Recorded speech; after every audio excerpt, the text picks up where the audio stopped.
Hey YouTube, this is VidHead85 and I'm going to talk to you a little bit about something that I actually have had on my mind and I've talked about a little bit, and it's about gender expression and gender expression rights. Transgender individuals are individuals who do not identify as their birth gender, but rather the opposite of their birth gender.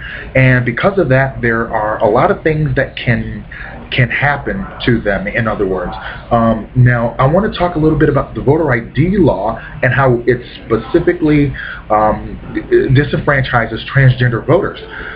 When a transgender individual decides to live as that gender, which is natural for them, what they have to do is then say, okay, I'm going to get my name changed, and then I have to go get my markers changed on my ID. Now, Tennessee is a state that has a unique kind of law that does not allow any kind of modifications, at least the gender markers, to its to a person's birth certificate. And that's why a lot of Tennessee residents have been, one actually had been arrested for taking off her top, but because the state of Tennessee did not recognize her as female, they decided that they were going to arrest her anyway. So that's a conundrum of we'll choose what laws apply to you only when they hurt you.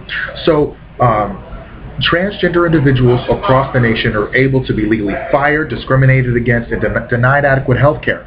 Just imagine being in a healthcare setting. Me, let's say I'm a transgender, female to male, and my name was Teresa. Now my name is Terry now, and I go by Terry.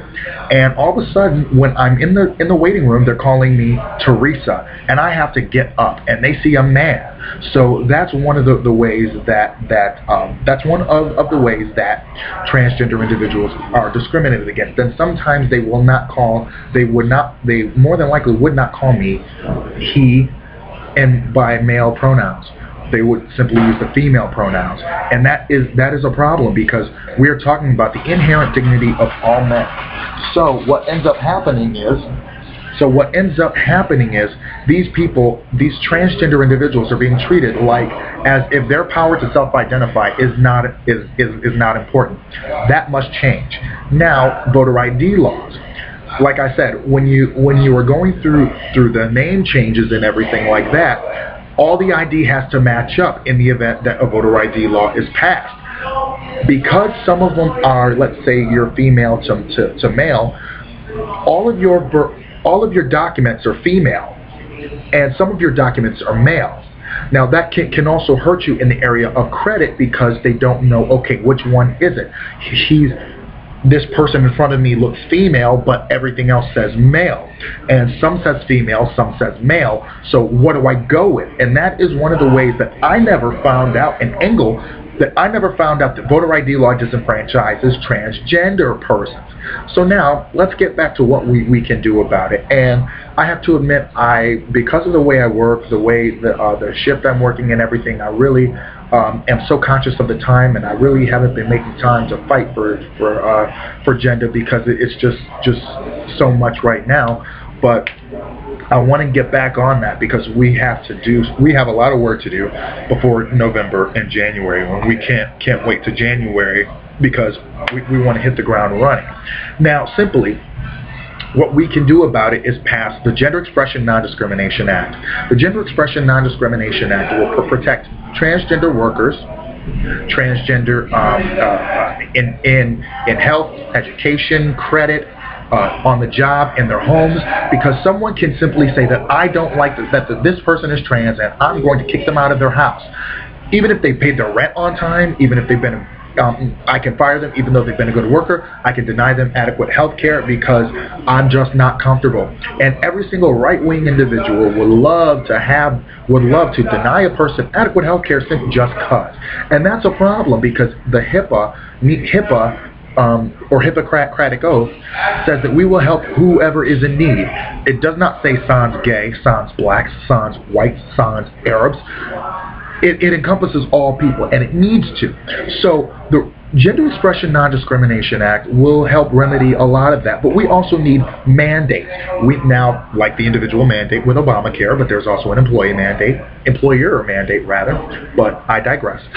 What we need is a mandate for law enforcement, legal professionals, courts.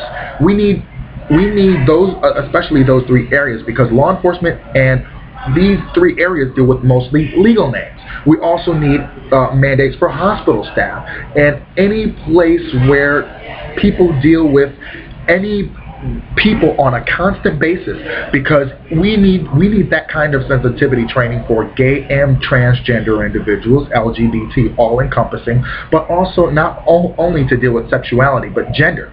Now, I have a transgender woman where I work. The window's over there and people are walking by. That's why I'm always looking over there whenever I make videos here. So that's the mystery of that solved for you. So anyway, what ends up happening with I lost my train of thought. The Hippocratic Oath. Well, anyway, if it's important enough, I'll remember. But anyway, we need to pass that law. We need to protect our transgender New Yorkers. Just because we got marriage, but we have so far to go. We need to make sure that we have and we need just so much. We need mandates all across the board wherever transgender people will deal with other people on a regular basis. There is a transgender woman where I work. See, I'm coming back, and even though she's a great worker, but I kind of wonder, what would happen if there was a change in administration and all of a sudden they could let her go and put somebody else in there. And I really hate the fact that they make fun of her so much and call her him, because that is not how she chooses to self-identify. If you don't want to self-identify as such, you don't have to. That is unnecessary to do so. So anyway, we have a lot of work to do. GENDA is necessary because there are still a subsection of people who are discriminated against, and this needs to stop. Also, I want to talk a little bit about CeCe McDonald. This is a trans woman who was attacked and prosecuted viciously by the Hennepin County DA. I believe that CeCe McDonald will be freed, but we have to keep the pressure up. I haven't really been in a lot of getting a lot of updates about it, but she'll be serving, I believe, 3 years in male prison. And that's another thing that I believe GENDA will cover as well, the treatment of transgender workers. I do believe that even if you are a criminal or convicted of a crime, that inherent dignity still stands. However, jail is a horrible reality and a quite different reality from the rest of regular life. So, tell me, what are some things that you think about gender expression, and what do you believe gender expression is? Because we have to understand that we have to get the vocabulary down. The right wing is so good at this. They call it the bathroom bill. However, it's not about bathrooms. It's about protection. It's about transgender civil rights, and we need to cover every New Yorker under the law. I'll talk a little bit more about it. Thank you.